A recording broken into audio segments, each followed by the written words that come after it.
Welcome to Chinese History and Mythology. Hello friends, welcome back. Welcome back to Chinese History and Mythology. Let's continue talking about our books, The Chronicles of the Eastern Zhou Kingdoms.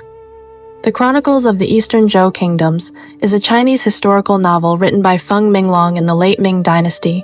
Set in the Eastern Zhou Dynasty, the novel starts from the Chinese kingdom beginning to break apart into smaller states and ends with the first unification of the land accomplished by Qin Shi Huang. Let us continue from where we left off last time. Xun Linfu ordered Xi Yong to hunt down the bandits, but Yangshe Zhi made a bold prediction. He said Xi Yong would not die a natural death. Xun Linfu asked him why. Yangshe Zhi replied, "There is an old saying among the Zhou people. If you can see the fish clearly in deep water, it is not a good sign. If you can guess what others hide in secret, it will bring trouble. No matter how clever Xi Yong is, he cannot catch every thief by himself. If some escape, they will gather together and strike back. How could he survive that?" And it happened exactly as he said. Only 3 days later, Xi Yong was walking outside the city when more than 10 bandits surrounded him. They cut off his head on the spot. Xun Linfu was furious and heartbroken. The anger and grief made him sick, and he soon died as well. When Duke Jing of Jin heard this, he remembered how accurately Yangshe Zhi had spoken. He summoned him and asked, "You saw it so clearly. Then tell me, how should we deal with bandits?" Yangshe Zhi answered, "If you use cleverness to fight cleverness, it is like pressing down grass with a stone. The grass will always grow through the cracks. If you use cruelty against cruelty, it is like smashing stone against stone. In the end, both sides break. To stop bandits, it is not about arresting more people. It is about making people feel shame and respect in their hearts. If you raise the most virtuous man in court to the highest place and let everyone see the honor he receives, those who are not good will change themselves. Then bandits will lose their ground." Duke Jing asked, "Who is the most virtuous?" Yangshe Zhi replied, "No one surpasses Shi Hui. He keeps his word. He acts with righteousness. He is gentle but never flatters. He is honest but never pretends. He is straightforward but not reckless. He is dignified but not harsh. Your grace should use him." Later, Shi Hui returned after pacifying the Chidi tribes. Duke Jing offered the captives to the Zhou king and reported Shi Hui's merits to King Ding of Zhou. The king rewarded Shi Hui with ceremonial robes, appointed him as a high minister, and made him commander of the central army, replacing Xun Linfu. He was also given the title of Grand Tutor. The land of Fan was granted to him, and from then on his family was known as the Fan clan. As soon as Shi Hui took office, he abolished the harsh laws for catching bandits. Instead, he ruled through moral guidance. The cunning men fled to Qin on their own, and within Jin there were no more serious bandits. Order returned. Once the state was stable, Duke Jing wanted to restore Jin's authority as leader among the lords. The strategist Bozong advised him.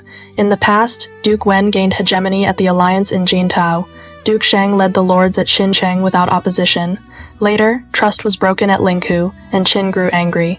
Then Qi and Song killed their rulers, and we did not punish them. The eastern lords began to look down on Jin and turned to Qin. We failed to rescue Zheng. We failed to rescue Song. Now our allies are few, only Wei and Cao. If we want to revive hegemony, we must first repair relations with Qi and Lu, send gifts and restore trust. When they quarrel with Chu, Jin can rise again. Duke Jing agreed. He sent the general Shi Qi with rich gifts to Lu and Qi. Shi Qi first completed his mission in Lu. Just as he was about to leave for Qi, Lu was also sending envoys to Qi. The senior minister Ji Sun Xingfu accompanied him. Outside Qi's capital, they met Sun Liangfu of Wei and Prince Shou of Cao. All four were on the same mission, so they stayed together in the guest hall. The next day, they paid formal visits and presented their messages. After the ceremony, Duke Qing of Qi looked at the four envoys and felt amused. He told them to return to their lodging and promised a banquet back in the palace. Duke Qing could not stop laughing. His mother, Lady Xiao, asked why. He told her the truth. The envoys from the four states are strange to look at. One is blind in one eye, one is bald, one limps, and one is hunchbacked. Standing together, they look ridiculous. Lady Xiao did not believe him and wanted to see for herself. Duke Qing arranged another private banquet in the garden. He told his mother to watch from a high terrace behind a curtain. He also secretly ordered that a blind man drive Shi Qi's carriage, a bald man drive Xun Linfu's, a lame man drive Xun Liangfu's, and a hunchback drive Prince Zhou's. The senior minister Zhou urgently warned him, "State visits are serious matters. The host must respect the guests. This is proper ritual. It must not be treated as a joke." Duke Qing ignored him. When the carriages passed below the terrace, Lady Xiao lifted the curtain. She burst into laughter. The palace women laughed as well. The sound carried outside. At first, Shi Qi thought the blind driver was a coincidence, but when he heard the women laughing above, he grew suspicious. After only a few cups of wine, he returned to the guest hall and asked who had been on the terrace. He was told it was Lady Xiao, the Queen Mother. Soon the envoys from Lu, Wei, and Cao confirmed that the drivers had been chosen on purpose. Shi Qi was furious. "We came in good faith to restore friendship, and they humiliated us in public. If we do not avenge this, we are not worthy men." The others replied, "If you call for war against Qi, we will urge our rulers to support you." They swore an oath in blood that night. If anyone failed to help in the future campaign, may the spirits punish him. At dawn, they left without formally taking leave of the Duke.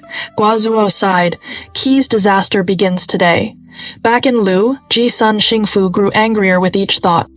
He heard that Shi Qi had urged Duke Jing of Jin to attack Qi, but Shi Hui had opposed it, so the Duke had hesitated.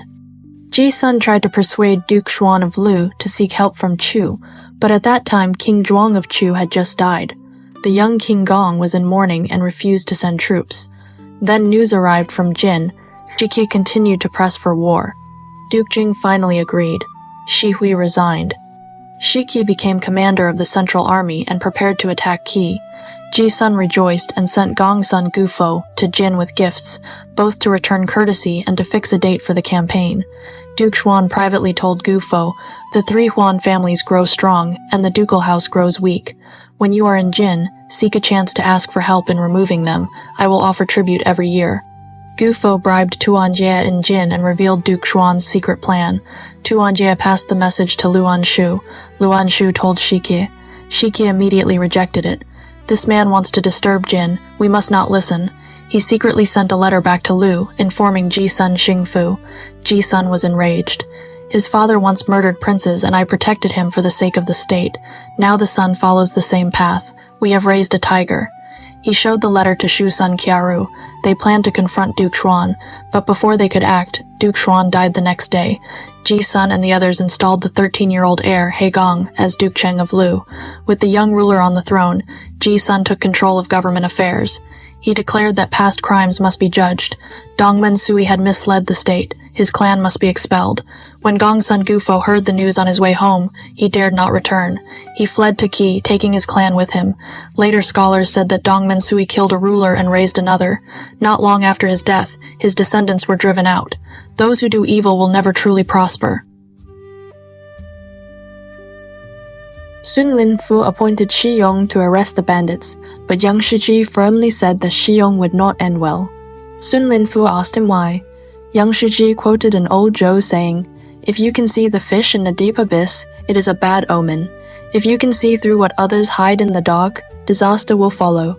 Then he explained more plainly, "No matter how sharp Xi Yong's eyes are, he cannot catch every thief. But once the thieves gather together and turn against him, how could he possibly survive?" Sure enough, in less than 3 days, Xi Yong was walking outside the city when more than 10 bandits rushed at him and cut off his head. Xun Linfu was furious and distressed. The anger and grief made him ill, and he soon died as well. When Duke Jing of Jin heard that Yangshe Zhi's words had come true, he summoned him and asked, "Then what is the right way to deal with bandits?" Yangshe Zhi answered, "If you use cunning against cunning, it is like pressing grass down with a stone. The grass will always grow out from the cracks. If you use violence against violence, it is like smashing stone against stone. In the end, both sides break. The key to stopping bandits is not how many you arrest. It is whether people know shame in their hearts and are willing to become better. If you raise the most virtuous man in court to the highest position and let his reputation outweigh everyone else, even those who are not good will be influenced. Then bandits will lose their ground." Duke Jing asked, "Who is the most virtuous?" Yangshe Zhi replied, "No one is more suitable than Shi Hui. He keeps his word. He acts with righteousness. He is gentle but never flatters. He is honest but never pretends. He is direct but not reckless. He is dignified but not harsh. Your grace must employ him." Later, Shi Hui returned after pacifying the Qidi. Duke Jing presented the captives to the Zhou king and reported Shi Hui's achievements to King Ding of Zhou. King Ding rewarded him with ceremonial robes, appointed him as a high minister, made him commander of the central army in place of Xun Linfu, and also granted him the title of Grand Tutor. The land of Fan was reassigned to him, and from that time, his lineage became known as the Fan clan. After taking office, Shu Hui abolished the harsh laws used to hunt bandits and turned instead to moral guidance. The crafty men fled to Qin on their own, and within Jin, there were no more serious bandits. Order finally returned. Once the state was stable, Duke Jing began thinking about restoring Jin's prestige as leader among the lords. The strategist Bo Zong advised him. He said that in the past, Duke Wen held the alliance at Jiantu, and all the states obeyed. Duke Shang led at Xincheng, and no one dared oppose him. Later, trust was broken at Linghu, and Qin was angered. After that, Qi and Song killed their rulers, and Jin did not punish them, so the eastern states looked down on Jin and turned to Qin. Jin failed to save Zheng and failed to save Song. Now only Wei and Cao still followed Jin, and even they were few. If Jin wanted to restore hegemony, the key lay in Qi and Lu. It would be better to repair relations first, send gifts, and rebuild ties. When they eventually fell out with Chu, Jin could rise again. Duke Jing agreed and sent Shi Qi with generous gifts to visit Lu and Qi. Shi Qi completed his mission in Lu and was preparing to go to Qi. Lu also happened to be sending envoys to Qi at that time, so the senior minister Ji Sun Xingfu went along with him. Outside Qi's capital, they met Sun Liangfu of Wei and Prince Shou of Cao, who were also on missions. The four men stayed together in the guest residence. The next day, they met Duke Jing of Qi, and each expressed his state's goodwill.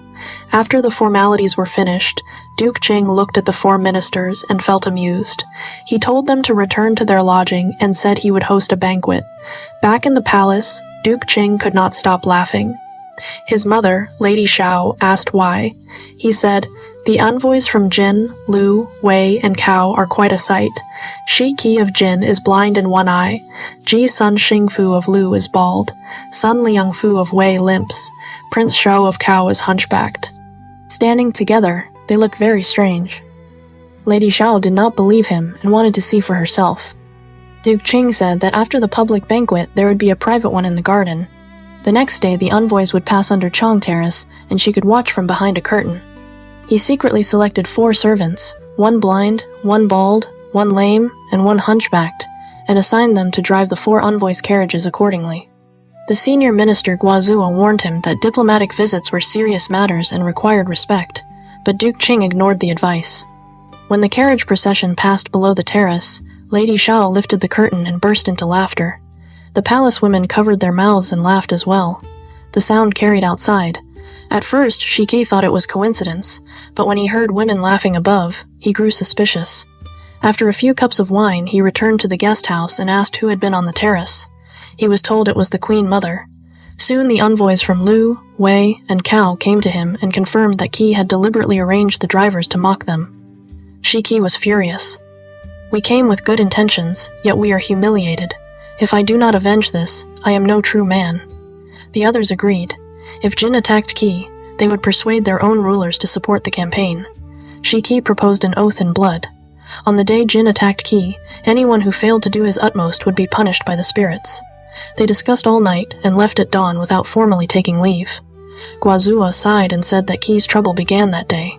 In Lu, Dong Mensui and Chusen Dechen had already died, and Ji Sun Xingfu held real power. Humiliated by Qi, he swore revenge. He heard that Shi Qi had asked Duke Jing of Jin for troops, but Shi Hui had opposed it, and the Duke had hesitated. In impatience, Ji Sun urged Duke Zhuan of Lu to seek help from Chu. But King Zhuan of Chu had just died, and the 10-year-old King Gong was in mourning and refused to send troops. Soon new reports came from Jin.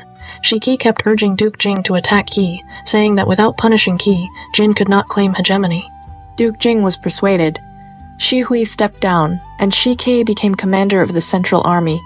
Preparations for war began. Ji's son was delighted and sent Gong Zonggufu to Jin with gifts, both to return courtesy and to fix a date for the campaign. Duke Xuan privately told Gufu that the three Huan clans were growing too strong while the ducal house was weakening. If Jin could send troops to remove the three clans, he would offer tribute every year, but the matter must remain secret. Gufu arrived in Jin and bribed Tuan Jia, who had gained favor and become Minister of Justice. He revealed Duke Xuan's plan. Tuan Jia passed the message to Luan Shu. Luan Shu tested Shi Ke by telling him. Shi Ke immediately rejected the idea and said that this man wanted to disturb Jin. He wrote a secret letter and sent it back to Lu, informing Ji's son Xingfu. Ji's son was enraged. He said that Dongmen Sui had once murdered princes, and he had protected him for the sake of stability. Now the son was following the same path. He showed Shi Ke's letter to Shu Sun Karu. They planned to confront Duke Xuan, but when they arrived at the palace, they were told he was gravely ill and could not see them. The next day, Duke Xuan died. This was the 16th year of King Ding of Zhou. Ji's son and the others installed the 13-year-old heir, He Gong, as Duke Cheng of Lu. Because the new ruler was young, Ji's son took control of state affairs. He declared that Dongmen Sui had committed grave crimes and must be judged even after death. His clan was expelled. Gongsun Gufu, returning from Jin, heard the news before entering Lu. Fearing punishment, he fled directly to Qi with his clan. Later scholars commented that Dongmen Sui killed a ruler and set up another. Not long after his death, his descendants were driven out. In the end, wrongdoing brings no good result. The Jin army chased Duke Qing of Qi without stopping. They marched fast for 450 li, reached a place called Yolu, and set up camp. It was obvious they meant to attack the city. Duke Qing of Qi panicked and quickly summoned his ministers to ask for a plan. Guozhou said, "Give me the Yan vessel and the jade chimestone that once belonged to the Marquis of Ji. I will go to the Jin camp and offer them as gifts. We will also return all the land we took from Lu and Wei and ask Jin to stop the war." Duke Qing clenched his teeth and said, "Fine.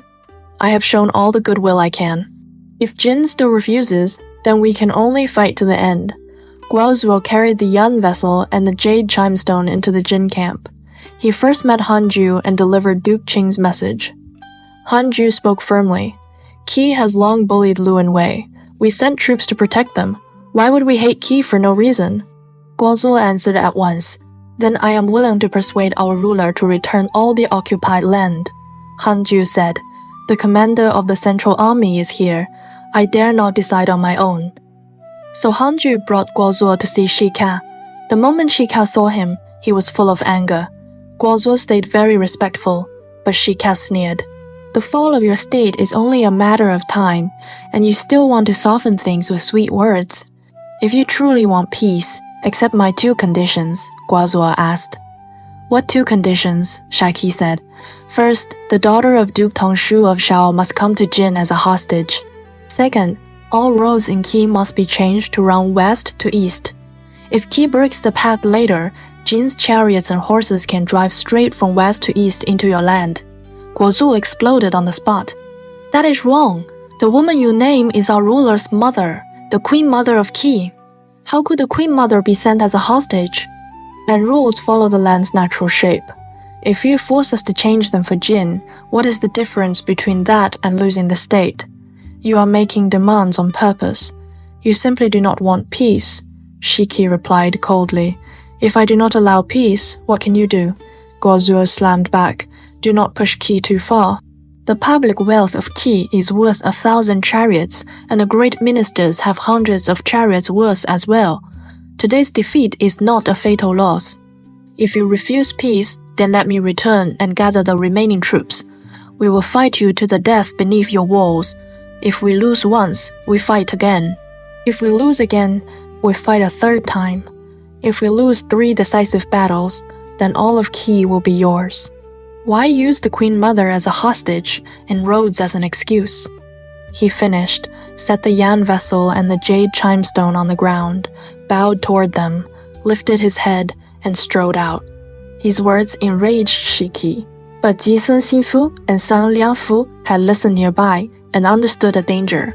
They came out and urged Shiki, "Qi hates us to the bone and will truly fight to the end. There is no certain victory in war. It is better to accept." Shiki said. The envoy has already left. How can we talk now? Xun Linfu said, chase him. They used swift horses, pursued him for 10 li, and forced Guozhuo back to camp. Shi Ke changed his tone.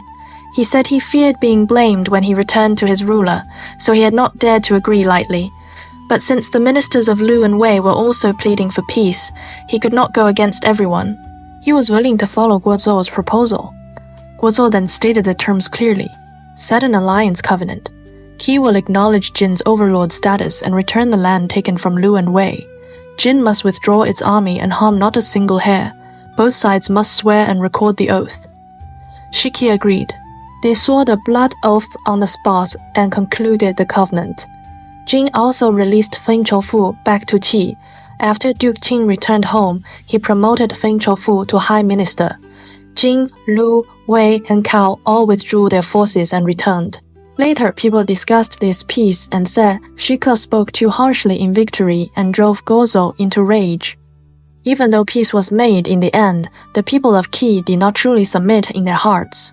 When the Jin army returned and reported the victory, Duke Jing of Jin rewarded the merit of the Battle of An and granted Shi Ke and others larger fiefs. Jin also reorganized its upper, middle, and lower armies and appointed new commanders and deputies. From then on, Jin had 6 armies, and its hegemonic power rose again. The Minister of Justice, Tu Wenjia, saw the Zhao clan becoming prominent again and grew even more jealous. He began searching for their faults and also tried to win the support of the Luwan and Shi clans. This debt was planted for later. On Qi's side, Duke Qing felt deep shame after the defeat. He mourned the dead, comforted the wounded, improved government, and cared for the people, vowing revenge. Jin's ruler and ministers feared that Qi would strike back, so they used the excuse that Qi was obedient and worthy of praise, and allowed the other lords to return to Qi, the lands Qi had previously taken. As a result, the lords felt that Jin could not be trusted, and they slowly turned away. That came later. The story then turns to Xia Ji. She had been married to Li Ying Xianglao for less than a year when Xianglao went to fight at Bai. Xia Ji then had an affair with Xianglao's son, He Yao. After Xianglao died in battle, He Yao was so obsessed with Xia Ji that he did not even collect his father's body, and the people gossiped everywhere. ICG felt humiliated and wanted to use collecting the body as a chance to return to Zhen. Xun Gongku had long desired her. He first bribed the people around her to pass a message. If the lady returns to Zhang in the morning, Shen Gong will come to marry her at night. He also stirred up Duke Shang of Zhang, saying, Shaji is returning to her own state. Why do you not send someone to receive her? Duke Shang of Zhang did send envoys to welcome her. King Zhuang of Chu heard that Zhang was receiving Shaji and asked, what does it mean that Zheng is welcoming her? Ku Wu stepped forward alone and replied, she is going to collect Xianglao's body. Zheng lets her go because they think they can use her to obtain the body. King Zhuang frowned. The body is in Jin. How can Zheng obtain it? Ku Wu immediately laid out his calculation in detail. Zhen Ying was the beloved son of Xun Shou and was being held by Chu. Xun Shou missed his son deeply and had strong ties with Yan, Minister Huang Rong. Xun Shou would certainly have Huang Rong mediate and persuade Chu to exchange the Prince Gu Qian's body and Shang Lao's body for Xun Ying. Sheng also feared Jin's punishment over the battle at Bai, so they would use this to please Jin. Before he finished speaking, Shaji entered court to take her leave. She cried heavily and said that if she could not recover the body, she would swear never to return to Chu. The king felt pity and allowed her to go. As soon as Shaji left, Wewu sent a letter to Duke Shang of Zhang asking to marry her. Duke Shang did not know that the king of Chu and Prince Yingqi had once wanted her. He only thought Ku Wu was powerful in Chu and that a marriage tie would be useful, so he accepted the betrothal gifts. No one in Chu noticed. Ku Wu also secretly sent word to Song Shou in Jin. He taught him to use 2 bodies to exchange for Song Ying, so that the people of Chu would believe Ku Wu's earlier story even more. Song Shou did ask Huang Rong to mediate. The king of Chu wanted the body of Prince Gu Chen, so he released Xun Ying back to Jin, and Jin returned the 2 bodies to Chu. Chu believed Ku Wu's words and did not suspect his hidden purpose. Later, Jing campaigned against Qi, and Duke Qing of Qi begged Chu for help. Chu happened to be in mourning and did not send troops at once. Prince Yu later heard that Qi had been defeated and that Guozhou had already made an alliance with Jing. King Gong of Qi said, "Qi clings to Jing only because Qi did not rescue them. It is not Qi's true intention. I should attack Wei and Lu for Qi to wash away the shame of the Battle of An. Who will carry my message to Duke Qing of Qi?" Hua Wu answered at once, "Your servant is willing to go." King Gong said, "On your way, you will pass Zhang.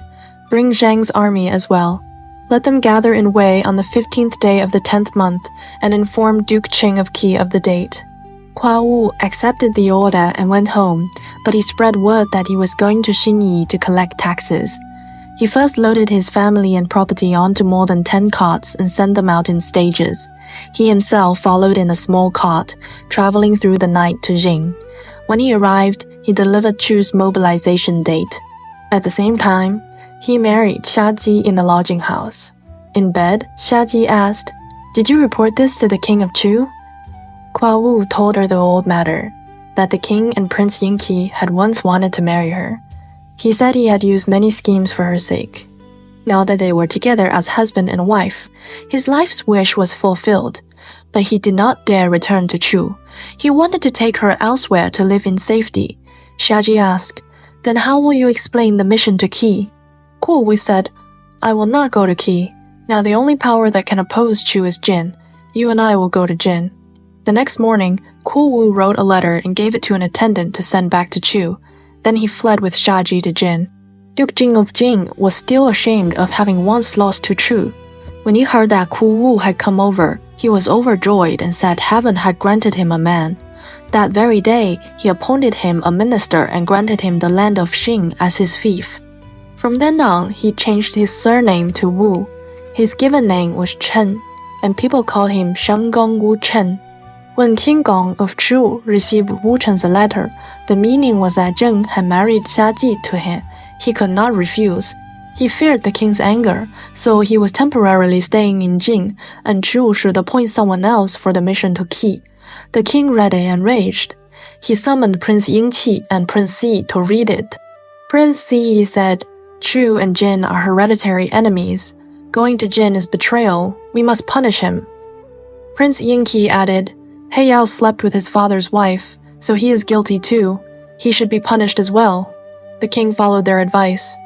He sent Prince Yingqi to confiscate and destroy Wu Chen's clan, and sent Prince Xi to seize He Yao and execute him.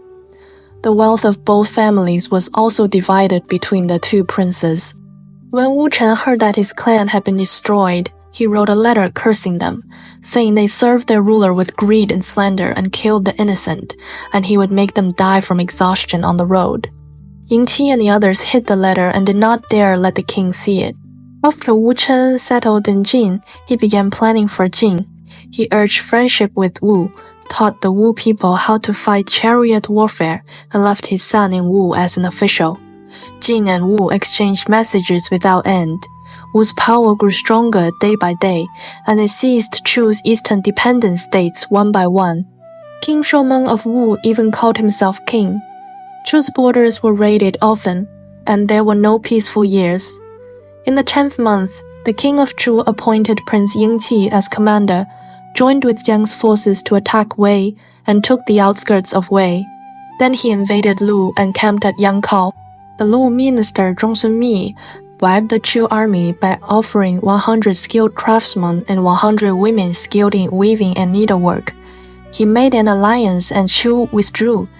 Jin also sent an envoy to invite the ruler of Lu to attack Zhang together, and Duke Qian of Lu agreed. In the 20th year of King Ding of Zhou, Duke Xiang of Zheng died, and his heir Fei took the throne as Duke Dao. Because Zheng disputed borders with Su, the ruler of Su complained to the king of Chu. King Gong of Chu supported Su and sent someone to blame Zheng. Duke Dao of Jing was furious and abandoned Chu to follow Jin. In that same year, Xi Ke never recovered from his arrow wound, lost his left arm, retired, and soon died. Lu Wenshu succeeded him as commander of the Central Army. A year later, Prince Yingti of Zhou marched again to attack Zhang, and Liu Anshu of Jing hurried out to rescue Zhang. But Duke Jing of Jing had changed by then. He felt that both Qi and Zhang were obeying him, so he grew arrogant. He trusted Tuanjia, went hunting and drinking every day, and lived in the same reckless way Duke Ling once did. Zhao Tang and Zhao Kuo were also at odds with their elder brother Zhao Yingqi. They simply framed Zhao Yingqi for licentious affairs and forced him to flee to Qi, and Duke Jing could not stop it. At that very time, Mount Liang collapsed for no clear reason. The river channel was blocked, and for 3 days the water would not flow. It looked like a warning from heaven. Duke Jing ordered the grand historian to divine the meaning. Tuanjia first bribed the historian and made him report one line: "Punishments are not properly applied." Duke Jing was puzzled. "I have hardly used punishments. How can they be improper?" Tuanjia immediately presented a memorial. When we say punishments are not properly applied, it does not only mean punishments are too harsh. Being too lenient is also improper, and being too strict is also improper. And besides, Zhao Dan killed Duke Ling at Taoyuan. It is written clearly in the records.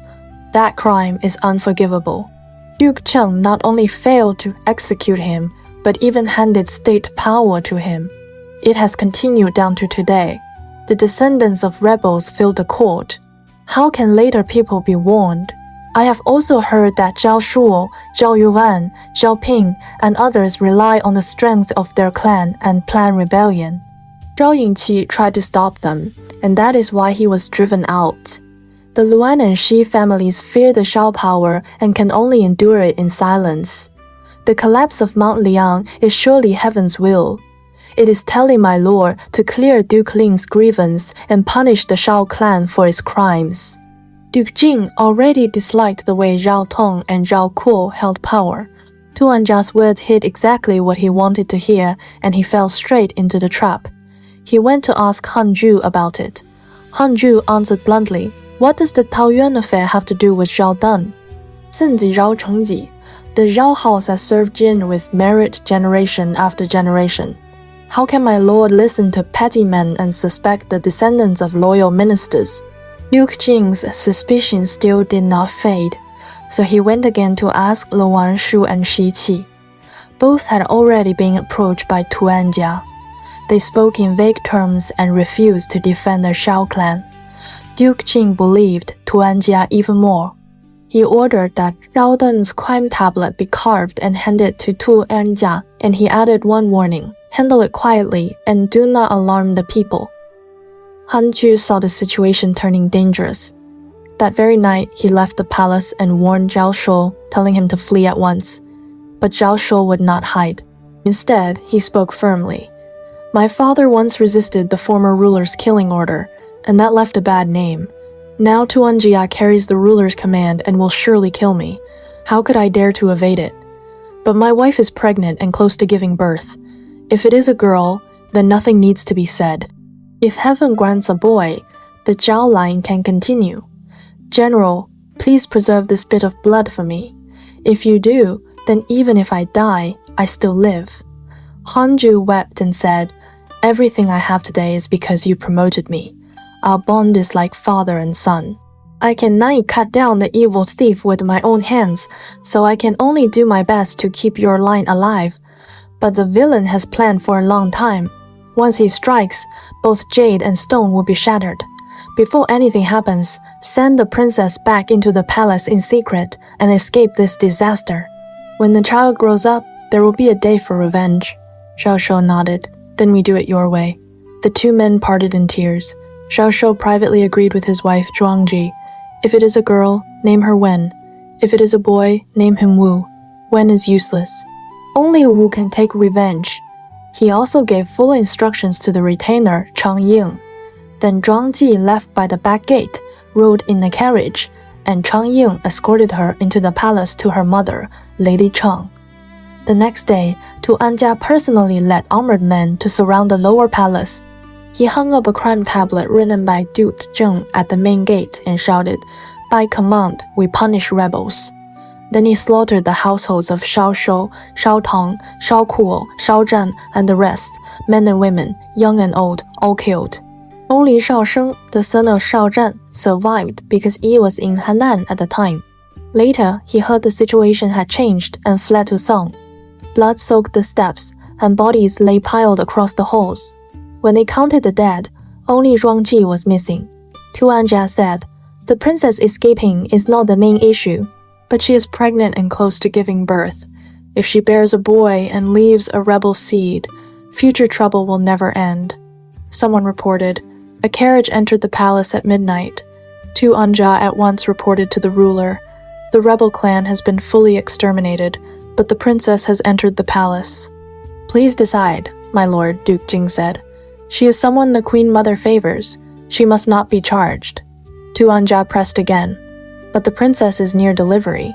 If she gives birth to a boy, he will surely seek revenge when he grows up. Then a Taoyuan disaster will happen again. My lord must guard against it."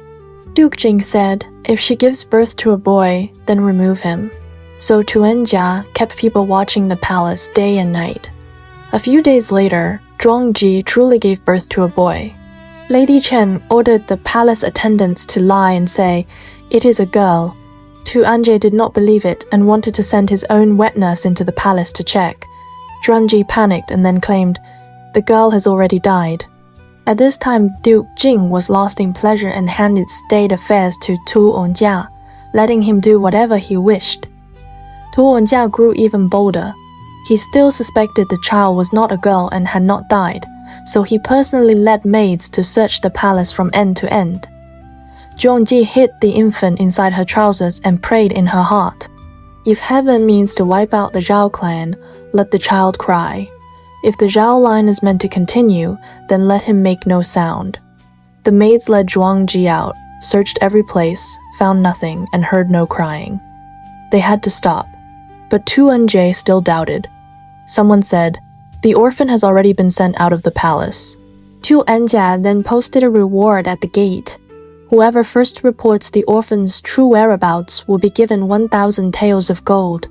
Whoever knows but does not report will be treated as harboring rebels, and the whole family will be executed. He also ordered strict checks for everyone entering and leaving the palace. Zhao Dan had two trusted retainers, Gangsun Chuzhou and Chang Ying. When they heard that Tuanjia had surrounded the lower palace, Gangsun Chuzhou asked Chang Ying to face death with him. Chang Ying said, "He uses the ruler's name to invent charges and kill. If we die with our lord, what good is it for the Zhao clan?" Gangsun Chuzhou said, "I know it brings no benefit, but our benefactor is in trouble. I dare not avoid death." Chang Ying said, "Zhuangji is pregnant. If it is a boy, you and I will raise him together. If it is truly a girl, then we can die later." Later, they heard the rumor that Zhuangji had given birth to a girl. Gangsun Chuzhou cried, "Heaven truly means to wipe out the Zhao clan." Chang Ying said, "That may not be accurate. I will investigate again." He bribed a palace insider heavily and used him to contact Zhuangji. Zhuangji knew Chang Ying was loyal and righteous, so she secretly sent out one character, Wu. Chang Ying was secretly overjoyed. The princess truly gave birth to a boy. When Tuanjia failed to find the baby, Chang Ying told Gangsun Chuzhou, "The Zhao orphan is still in the palace and escaped the search. That is heaven's gift. But we can only hide it for a while. When the secret leaks, Tu will search again. We must steal the orphan out and hide him far away. Only then will he be safe."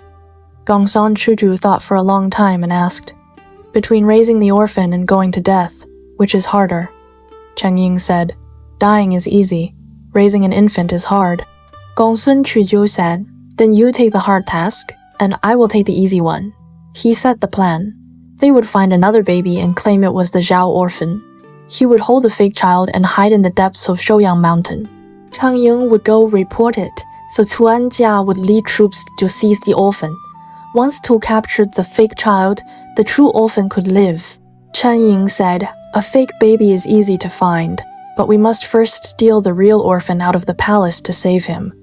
Gangsun Chuzhou said, "Among the generals, only Han Ju owes the deepest debt to the Zhao clan. We can entrust the baby stealing to him." Chang Ying wept. My wife has just given birth to a son, close in age to the orphan. He can be the substitute. But if you hide the orphan, you will surely be killed with him. You will die before me. How can I bear it? Gongsun Chuju scolded him instead. This is a great matter and also a noble matter. Why are you crying? That night, Chang Ying handed his own newborn son to Gongsun Chuju. Then he went at once to Hanju, showed him the character Wu, and explained the whole plan. Hanju said, I have orders to seek a doctor among the people for the princess. If you can lure Tuanjia to go in person to Shouyang Mountain, I will have a way to steal the true orphan out. So Chang Ying began spreading talk in public, baiting Tu's followers. A retainer of the Tu house heard it and asked him. Chang Ying demanded 1,000 in gold. The retainer brought him to Tuanjia. Chang Ying gave his name and said he and Gongsun Chuju had served the Zhou house. He claimed that when the princess gave birth, she had a woman carry the child out of the palace and ordered the two of them to hide it. He said he feared someone else might report it later, take the reward, and bring disaster upon his whole family, so he had come first to report it himself. Tuanjia asked, Where is the orphan? Chang Ying said, Dismiss those beside you, and I will dare to speak. Tu ordered everyone to withdraw. Chang Ying said, Deep in Shouyang Mountain. Go quickly, and you can still find him. If you delay, he will be sent to Qin. It is best that you go in person, because many people have ties with the Zhao clan, and you should not trust others lightly. Tuanjia said, You will come with me. If it is true, I will reward you. If it is a lie, you will die. Chang Ying said he had come from the mountains and was starving, so he asked for food. Tu gave him wine and food. After Chang Ying ate, he urged Tu to hurry. Tuanjia then personally led 3,000 household troops, made Chang Ying the guide, and rushed straight to Shouyang Mountain. The mountain path was extremely remote and twisted for several li. At last they saw a few thatched huts beside a stream, the brushwood gate tightly shut. Chang Ying pointed and said, That is where Gongsun Chuju and the orphan live. Chang Ying knocked first. Gongsun Chuju came out to greet him. When he saw so many armored men, he pretended to panic and tried to hide. Chang Ying shouted, Do not run. The Minister of Justice already knows the orphan is here and has come in person to take him. Hand him over at once. Before the words ended, the soldiers seized Gongsun Chuju and bound him. Tuanjia demanded, Where is the orphan? Chuju denied it. Tu ordered a search. They found a neighboring room locked tight, broke the lock, and went inside. The room was dark. On a bamboo bed, they seemed to hear a baby's crying. They carried the baby out. The child was wrapped in embroidered silk, exactly like a noble household's infant. When Chuju saw this, he struggled to snatch the baby back, but he was bound and could not move. He cursed Chang Ying as a villain again and again. Chang Ying flushed with shame, yet he urged Tuanjia, Why do you not execute him? Tuanjia ordered, Behead Gongsun Chuju. Chang Ying then grabbed the baby and smashed him to the ground. One cry sounded, and the child was crushed into a bloody pulp. Tuanjia believed the Zhao line was cut off. The whole city spread the news, and the palace gate inspections grew slack. In that gap, Hanju sent a trusted man disguised as a village doctor into the palace. He pasted the character Wu on the medicine bag. Zhuangji saw it and understood at once. After the diagnosis, when she saw only loyal attendants nearby, she wrapped the true orphan inside the medicine bag. The baby began to cry. Zhuangji pressed the bag and prayed softly, Zhao Wu, Zhao Wu. The wrongful deaths of my whole clan rest on you. When you leave the palace, do not cry. The crying stopped at once. They walked out through the palace gate, and no one questioned them. Hanju received the child like a treasure. He hid him in a quiet place, had a wet nurse feed him, and even his own family did not know. Tuanjia returned home and rewarded Chang Ying with 1,000 in gold. Chang Ying refused. Tu asked, You came forward for reward, why refuse now? Chang Ying said he had served the Zhao house for many years. Killing the baby to save himself was already unjust, and he dared not take so much gold. If Tu insisted on rewarding him, then let the gold be used to gather the Zhao family's corpses and bury them, to show that he still had some feeling as a former retainer. Tuanjia was delighted and praised him as faithful and righteous. He permitted Cheng Ying to handle the Zhou remains and even told him to use the gold for the funerals. Cheng Ying accepted, collected the bodies from each household, placed them in coffins, and buried them beside Zhao Dan's tomb. After it was done, he went again to thank Tutu. Anja tried to keep him in service, but Cheng Ying wept and said he had acted out of fear and done an unworthy deed. He had no face to remain among the people of Jin, and he would go far away to survive. After leaving Tu, Cheng Ying went to Hanju. Hanju handed over the wet nurse and the orphan. Cheng Ying secretly took Zhao Wu to hide at Mount Yu. Later, people called that mountain Can Mountain because the orphan was hidden there. 3 years passed. Duke Jing of Jin traveled to Xintian, saw rich soil and sweet water, and moved the capital there. The new capital was called Xinjing, and the old capital became Gujing. After the move, the officials came to congratulate him, and Duke Jing held a banquet in the inner palace to entertain the ministers. When the sun had passed the hour of Shen, attendants prepared to light candles. Suddenly a strange wind swept into the hall, cold and piercing, and everyone trembled. After the wind passed, Duke Jing alone saw a huge ghost with tangled hair. It was more than a zhang tall, with long hair dragging to the ground. It burst in through the doorway, waved its arms, and cursed loudly. "What crime did my descendants commit that you slaughtered them all? I have already appealed to the High God, and now I have come to take your life." With that, it raised a bronze hammer and struck at Duke Jing. Duke Jing cried, "Ministers, save me!" He drew his sword to cut the ghost, but he mistakenly slashed his own finger. The ministers did not know what was happening.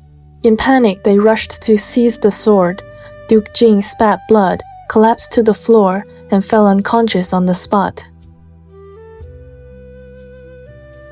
At the banquet, Duke Jing of Jin was struck by a huge, wild-haired ghost with a hammer. He spat blood and fainted on the spot. Palace attendants carried him back to his sleeping chambers, and only after a long while did he wake up. The ministers had no mood to stay, so they dispersed in silence. From that day on, Duke Jing never truly rose from his sickbed again. Someone beside him reminded him, "Over at Sanmen there is a spirit medium. He can see ghosts even in broad daylight. Why not invite him here?" The medium stepped into the chamber and said at once, "There is a ghost." Duke Jing asked, "What does it look like?" The medium said, "Its hair is wild and loose, its body is more than a zhang tall, it beats its chest and its face is full of fury." Duke Jing shuddered. "That matches what I saw. It said I wrongly killed its descendants. Who is this ghost?" The medium said, "It must be a meritorious minister of earlier generations, the one whose descendants suffered the most." Duke Jing blurted out, "Could it be an ancestor of the Shao clan?" Tuan Zhao was right there. He immediately cut in. "This medium is a client of the Shao clan. He is using ghost talk to plead for Zhao. My lord must not listen." Duke Jing fell silent for a long time, then asked again, "If I offer sacrifices and pray, will it help?" The medium said, "Its anger is at the extreme. Prayers will not help." Duke Jing pressed on, "Then how long will I live?" The medium forced himself to speak plainly. "I fear my lord will not live to taste the new wheat." Tuan Jia's face turned at once. "The new wheat will ripen within the month. The ruler's spirit is still strong. How could it be that serious? If the ruler does taste the new wheat, your crime will be death." He did not wait for Duke Jing to speak. He shouted the medium out of the chamber. After the medium left, Duke Jing grew even worse. The physicians of Jing could not find the cause, and none dared to prescribe medicine. At that moment, Wei Shang, the son of Wei Qi, stepped forward and said, "In Qin there are two famous doctors, Gao He and Gao Huan. They receive the art of Bianqi, understand the yin and yang, and treat both inner and outer disorders. To cure our lord, we must have them." Someone objected, "Qin is our enemy. How can we invite their doctors to save our ruler?" Wei Shang answered firmly, "To support a neighbor in danger and share calamity is a fine duty between neighboring states. I am willing to use my words to bring the doctors here." 在森卑一月然 set out for Qin. Duke Huan of Qin asked his purpose, and Wei Shan said that the ruler of Jin was gravely ill and he had come to beg Gao He and Gao Huan to save his life. Duke Huan sneered, "Jin has defeated Qin again and again. How can I let my good doctors go and save your ruler?" Wei Xiang then spoke everything through. Qing and Jin were neighbors and also bound by marriage. The repeated breaks and renewed hatred had often begun with Qing. Now the ruler of Jin was at the edge of death. Borrowing doctors was also a chance to repair old ties. If Qin refused, it would prove that a neighbor will not help the endangered, and it would go against a healer's heart to save. Duke Huang was convinced. He sighed. You correct me with proper reason. How would I dare not listen? He ordered the court physician, Gao Huan, to go to Jin with Wei Xiang. By then, Duke Jin was near death and waited for the doctor day and night. Suddenly, he dreamed the two small men jumped out of his nose. One said, once Gao Huan arrives, we will be harmed. Where can we hide? The other said, hide above the Huang and below the Gao. He can do nothing to us there. After he woke, Duke Jing felt severe pain in his chest and diaphragm and could not sit or lie at ease. Gao Huan reached the Jin palace, took his pulse, and said directly, it cannot be cured. Duke Jing asked why. Gao Huan said, the illness lies above the Huang and below the Gao. Moxibustion cannot reach it, needles cannot reach it, and medicine cannot reach it either. This is heaven's decree. Duke Jing sighed in awe. It matches my dream exactly. You truly are a great doctor. He held a farewell banquet, gave rich gifts, and sent him back to Qin. At this time, a junior attendant named Jiang Zheng, exhausted from serving Duke Jing, dozed in daytime and dreamed that he carried Duke Jing on his back and flew in the sky. He woke and told others. Tu Enjia heard it and came at once to congratulate Duke Jing. Heaven is bright and yang, illness is dark and yin. Flying up to heaven means leaving darkness for brightness. My lord's illness will surely turn for the better. Duke Jing also felt his chest ease a little. He grew glad. Just then, someone reported, a farmer has presented new wheat. Duke Jing wanted to taste it, so he ordered it hulled and made into a thin wheat porridge. Tu Enjia still held a grudge against the Sangmen medium for speaking on Zhou's behalf, so he seized the moment and said, that medium claimed my lord could not taste new wheat. Now the new wheat is right here. Summon him and question him. Duke Jing summoned the medium into the palace. Tu Enjia pressed him. The new wheat has already been served. Do you still fear he cannot taste it? The medium only said, it is still too soon to say. Duke Jing's face changed at once. Tu Enjia immediately ordered, he has cursed the ruler, he must die. The medium was dragged out and beheaded. As he was taken away, he sighed, because I know a little of spiritcraft, I have brought disaster on myself. How tragic. Soon his head was brought back. At noon the wheat porridge was delivered. Duke Jing was just about to eat when his belly swelled and he urgently needed to relieve himself. He called, John Zhang, carry me to the latrine. John Zhang carried him there and set him down. Duke Jing was struck by sudden heart pain, could not stand, and fell straight into the pit. John Zhang did not mind the filth and pulled him up, but Duke Jing had already died. In the end, he never tasted the new wheat. Luan Shu led the officials in mourning and installed the heir, Zhou Pu, who became Duke Li of Jin. People also said that Zhang Zheng had dreamed he carried Duke Jing up to heaven, and later he carried him to the latrine. The dream came true, so Zhang Zheng was buried alive as a human sacrifice. Duke Jing died in a strange way, and even more people in the state believed the Zhao house had been wronged. But the Luan and Xi families were deeply tied to Tu Enjia, and only Hanzhou stood apart.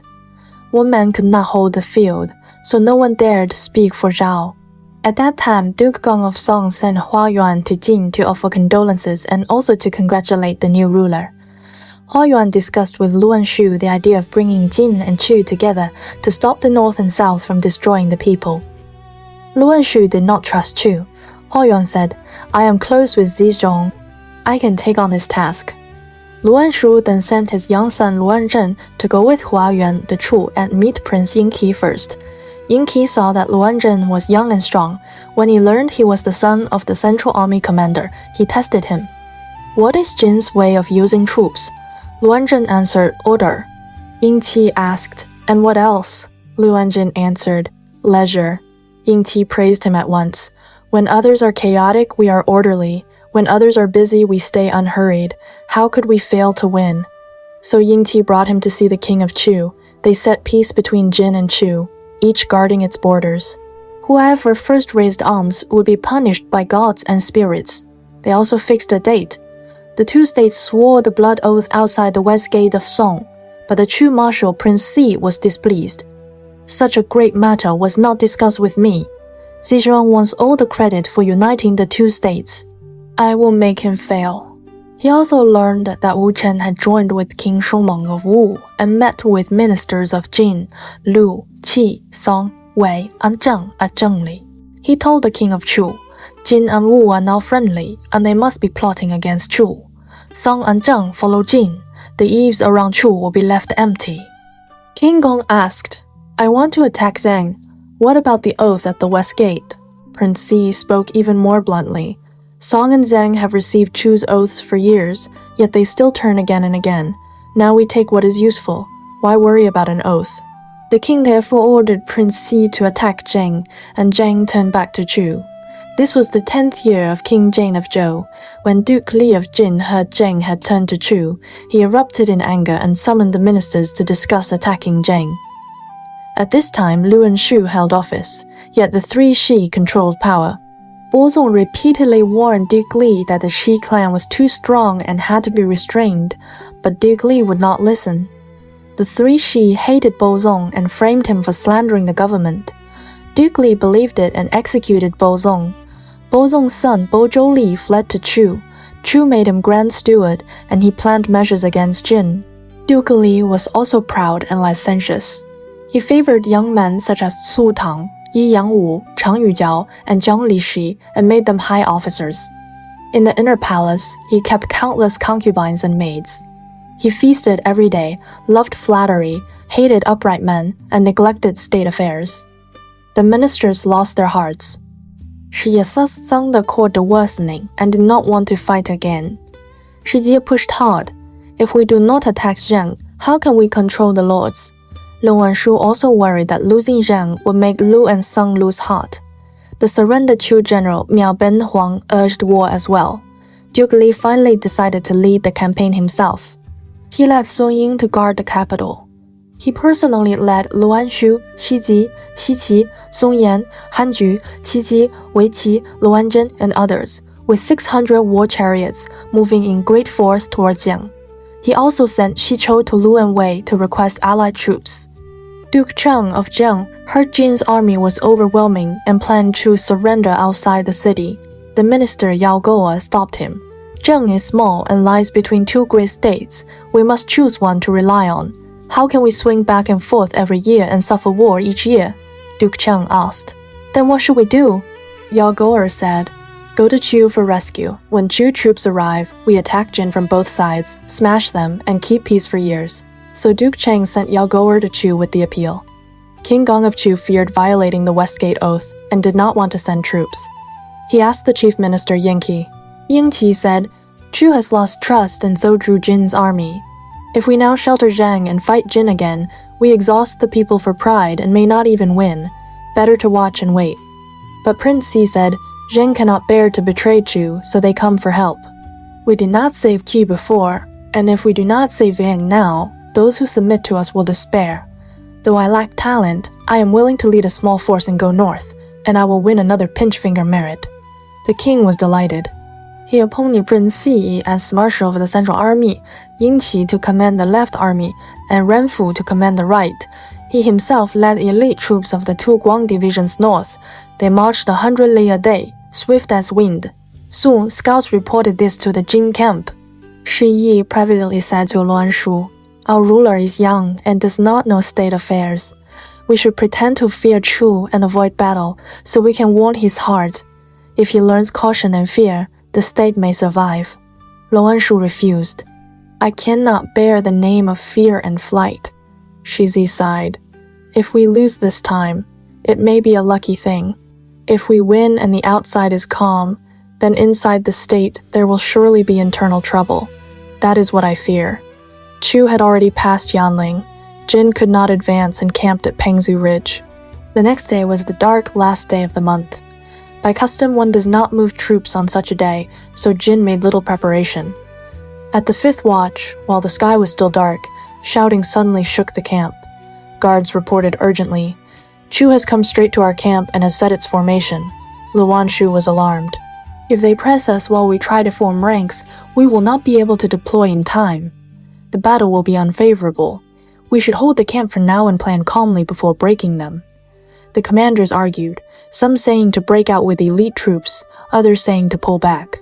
At that moment, Shi Zi's 16-year-old son, Shi Kuang, entered the central camp and reported, "Marshal, are you worried there is no place to form for battle? This is easy." Luan Shu asked his plan. Shi Kuang said, "Order the gates held tightly. Have the soldiers inside quietly flatten the cooking stoves and cover the wells with wooden boards. In less than half an hour, there will be room to form ranks. Once the ranks are set, break open the camp wall as battle lanes." "What can Chu do to us then?" Luan Shu asked. "Wells and stoves are essential in the army." "If we seal wells and flatten stoves, what will we eat?" Shi Kuang said. "First prepare dry rations and clean water. We can last 1 or 2 days. After the ranks are laid out, assign the old and weak to dig new wells and build new stoves behind the camp." Shi Zi did not want to fight. When he heard his son offering this plan, he flew into rage, drew his long spear, and chased him while cursing. The commanders held Shi Zi back, and Shi Kuang escaped. Luan Shu laughed and said, "This child's wisdom surpasses Fen Meng." He adopted Shi Kuang's plan, ordered each camp to prepare rations, then flattened the stoves and sealed the wells and set ranks for battle. King Gong of Chu pressed forward, thinking he had struck by surprise and that Jin would be in confusion. Yet the Jin camp stayed strangely quiet. He asked Grand Steward Bo Zhou, "Jin holds the camp and does not move. You are from Jin. You must know their intent." Bo Zhou said, "Please have the king mount the chariot and watch." The king mounted the chariot, with Bo Zhou beside him. The king asked, "Jin troops ride left and right." "What are they doing?" Bo Zhou answered. "They are summoning the officers." The king said, "Now they gather at the central camp." Bo Zhou said, "They are meeting to discuss a plan." The king looked again. "Now they open curtains. What is that?" Bo Zhou said, "They are praying to their former rulers." The king asked, "Now they remove the curtains?" Bo Zhou answered, "They are about to issue orders." The king looked again. "Why is the camp noisy and dust rising without stop?" Bo Zhou answered, "They cannot form ranks, so they are sealing wells and flattening stoves to make battleground." The king said, "Now the chariots are harnessed, and the soldiers are boarding." Bo Zhou said, "They are forming ranks."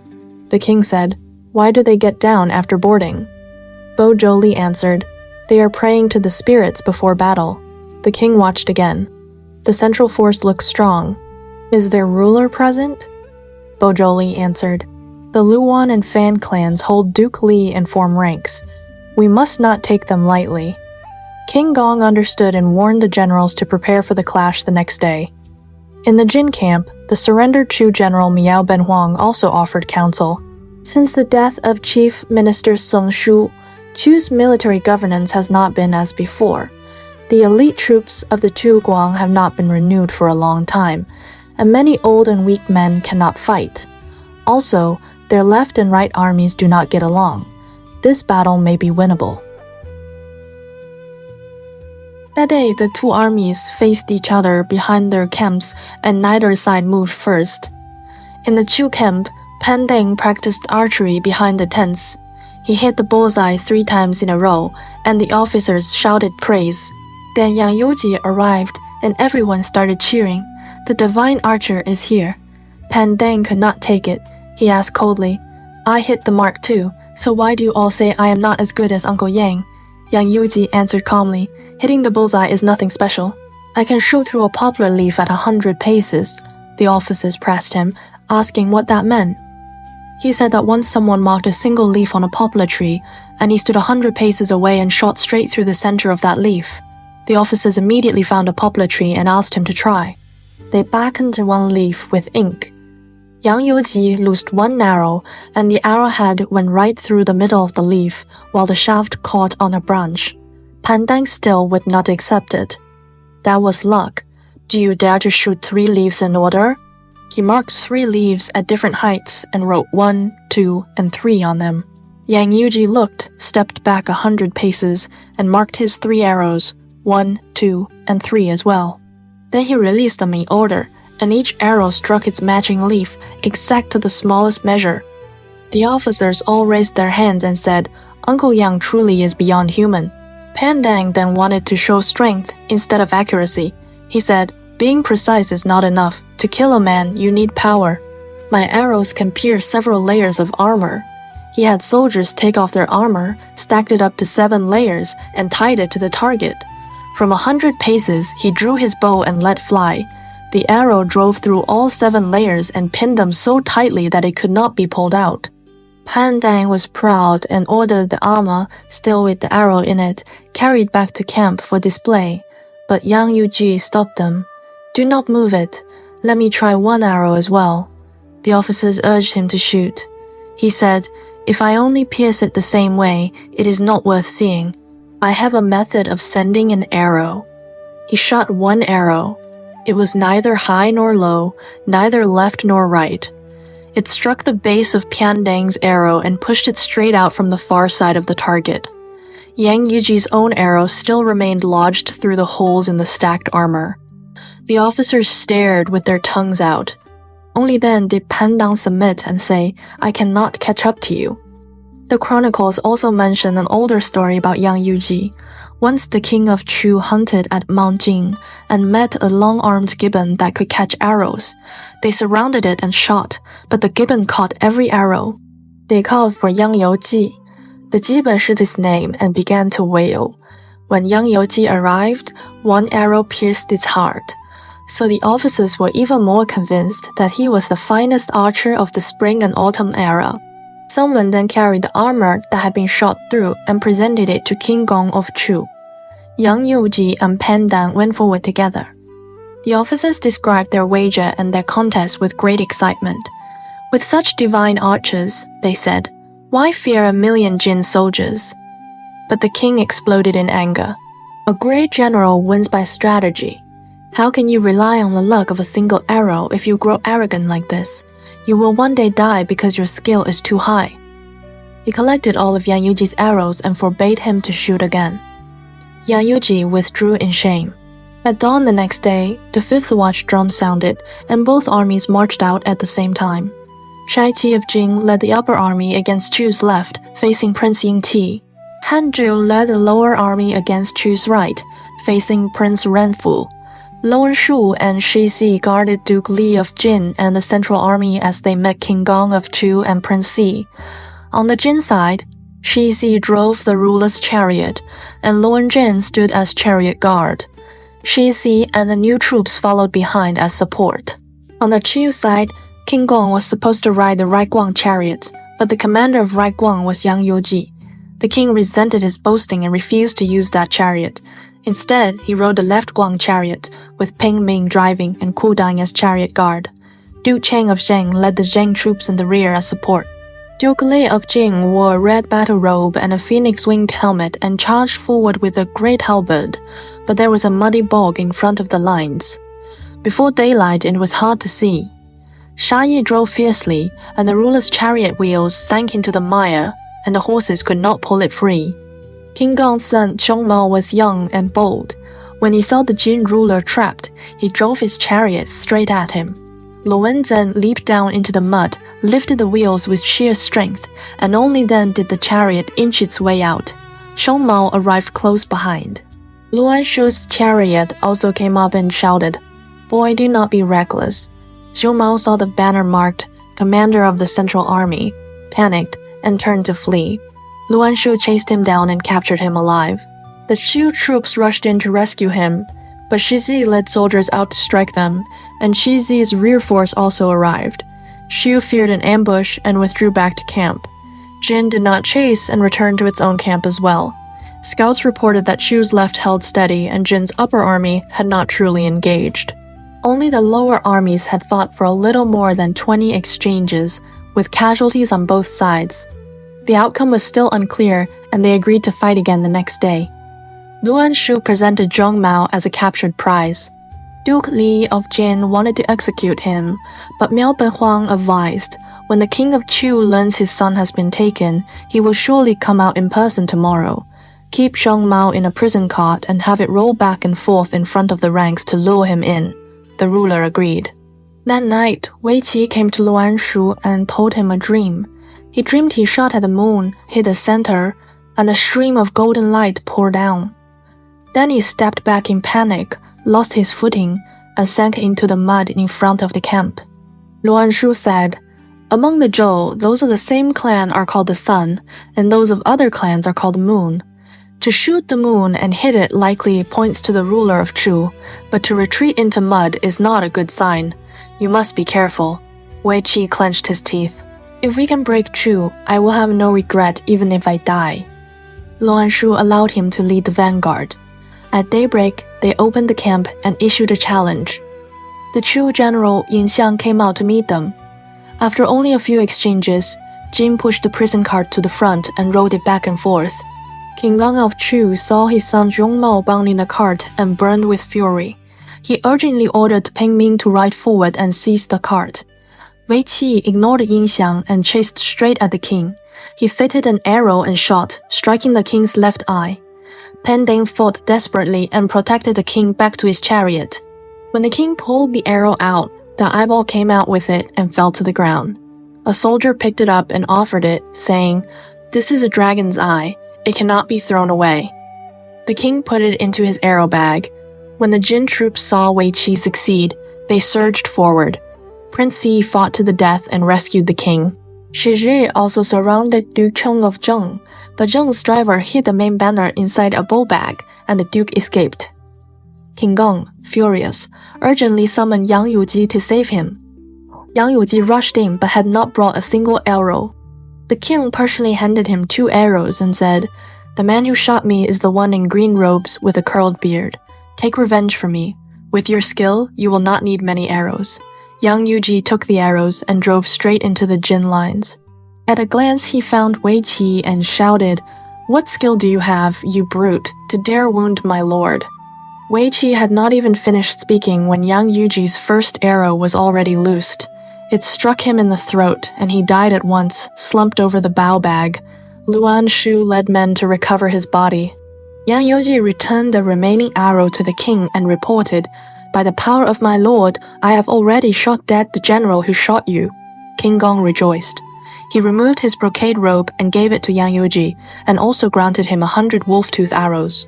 From then on, the army called him Yang One Arrow, meaning he did not need a second shot.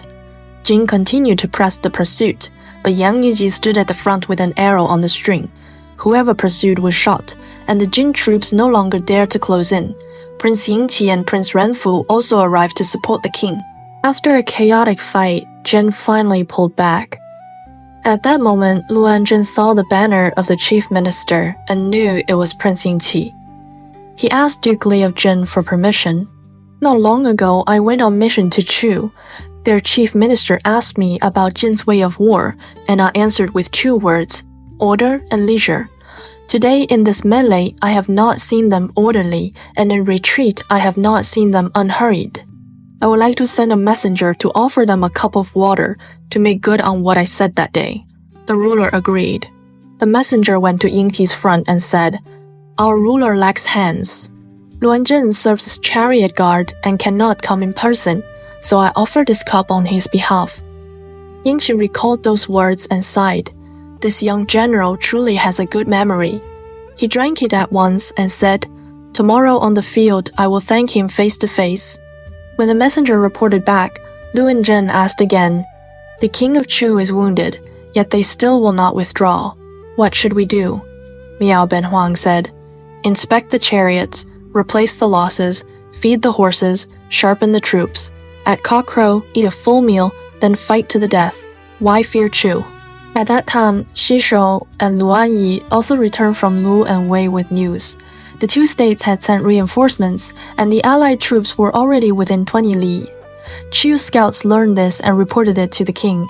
King Gong of Chu grew even more alarmed. Jin is already hard enough to handle, and now Lu and Wei have come as well. What do we do? So he summoned the marshal of the Central Army, Prince Xi, to discuss the next move. On the Chu side, Marshal Prince Xi had an old problem. He loved wine. Once he started drinking, he could empty more than 100 cups and lose all sense of himself. So every time the army went out, the king of Chu warned again and again that others might drink, but he must not touch a drop. This time the king had returned to camp with an arrow in his eye, humiliated and furious. Prince Xi said, "Both armies are tired. Let us rest one day. I will think carefully and surely avenge my lord." He went back to the central tent. He sat there until midnight and still had no plan. His close attendant Gu Yang saw how troubled he was. He warmed a large cup from 3 jars of wine he had hidden and brought it over. Prince Xi smelled it at once. "This is wine?" Gu Yang feared word might spread, so he forced a reply. "Not wine, pepper soup." Prince Xi understood. He drank it in one gulp. The more he drank, the more it went to his head. He even asked, "Is there more pepper soup?" Gu Yang kept refilling his cup. Prince Xi praised him again and again. "Good pepper soup. Gu Yang treats me well." He drank until he was dead drunk and fell on his bed, sleeping like a corpse. At that moment a message came from Jin. They would fight at cockcrow, and the troops of Lu and Wei had arrived. The king of Chu urgently summoned Prince Xi to discuss matters. Messengers went again and again, but he could not be awakened. He could not even stand, and anyone who came near smelled strong wine. When this was reported, the king understood at once. He had broken the ban again. Gu Yang burst into tears. "I only meant to ease the marshal's worry. Instead, I have ruined him. If the king learns this, I will not live." He ran away and disappeared. With no marshal available, the king summoned Yingqi. Yingqi had never respected Prince Xi. He said coldly, "I warned that Jin is strong. To rescue Zheng was never certain. This campaign was the marshal's idea. Now he drinks and ruins everything. I can do nothing. Let us withdraw at night and avoid a shameful defeat." The king frowned. "But the marshal is drunk in camp. If Jin captures him, it will be worse." He called Yangshe Zhi. "Use your arrows to protect him on the way back." Then he secretly ordered the camp struck and the army to withdraw. When they retreated, Duke Cheng of Zheng personally sent troops to escort them out of his borders. Fearing Prince Xi might wake and not understand what was happening, they tied him upright to a chariot with leather straps and urged the column forward. Yangshe Zhi took 300 archers to guard the rear and covered the retreat. At dawn, the Jin army came to challenge, but when they rushed to the Chu camp, the tents were empty. Luan Shu wanted to pursue, but Shi Zi stopped him. Scouts reported that Zheng was guarding strongly everywhere and would not fall quickly. So Jin returned in triumph, and the reinforcements of Lu and Wei also went home. Prince Xi had been tied for 50 li before he woke. His body ached from the straps. He roared, "Who dared bind me?" His attendants answered carefully, "Marshal, you were drunk last night. We feared you might fall from the chariot." When they untied him, he asked in confusion, "Where are we going?" They said, "Back home." He asked, "Why are we returning?" They had to tell the truth. "The king summoned you many times, but you would not wake. We feared Jin would attack, and there would be no one to command, so we withdrew at night."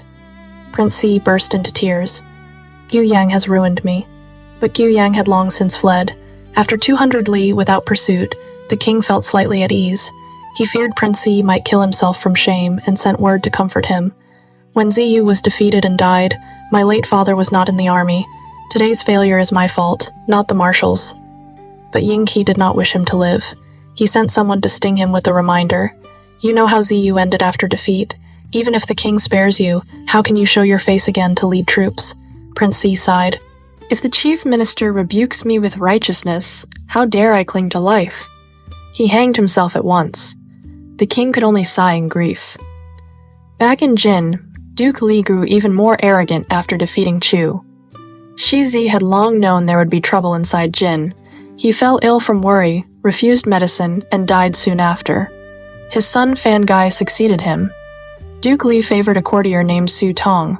Su Tong wanted the rank of minister, but saw no vacancy. He whispered to the duke, "The 3 Shi families hold the army. Their clans are large and powerful. One day they will turn against you. Better remove them first. Once the Shi fall, places will open. You can appoint whom you wish." The duke hesitated. Su Tong then raised old matters from Yanling. He said Shi Zi had surrounded the ruler of Zheng and then let him go, surely because of secret ties with Chu. "Ask Prince Zhang Mao of Chu. He will confirm it." Shu Tong summoned Zhang Mao and coached him. When brought before the duke, Zhang Mao repeated the script. He claimed the Xi had secret contact with the Chu chief minister, and that the Jin ruler's excesses had angered the people. He even said they planned, during defeat, to escort Sun Zhou of the Xiang line to Chu. Xu Tong added, "No wonder Shi Chu did not shoot at Yingqi, and Shi Zi released the ruler of Zheng." He then proposed sending Shi Zi to Zhou to report victory, and secretly watching whether he met Sun Zhou. Shi Zi went to Zhou. After finishing his official task, Sun Zhou indeed visited him briefly. Spies reported this. Duke Li became convinced the Xi were plotting. He resolved to destroy them and only awaited a spark. The spark came quickly. The Duke was drinking in the palace and suddenly demanded venison. He sent Meng Zhang to buy some. None was found. By chance, Shi Zi was returning from the countryside with deer. Meng Zhang seized one by force. Shi Zi, furious, shot him dead and took back the deer. Duke Li raged. Shi Zi has gone too far. He secretly conspired with Xu Tong and other favorites to strike. They used a lawsuit as cover. Chang Yuzhao and Qing Feitui smeared chicken blood on their faces, pretended to fight, and rushed into the military hall. Shi Chu stepped down to question them. Qing Feitui stabbed him at close range. Shi Qi drew his blade to help but was entangled by Chang Yuzhao. Shi Zi fled to his chariot. Outside, Su Tong and his men arrived with 800 armored soldiers shouting, "By the ruler's order, seize the rebel Shi." Shi Zi tried to escape but was cut down.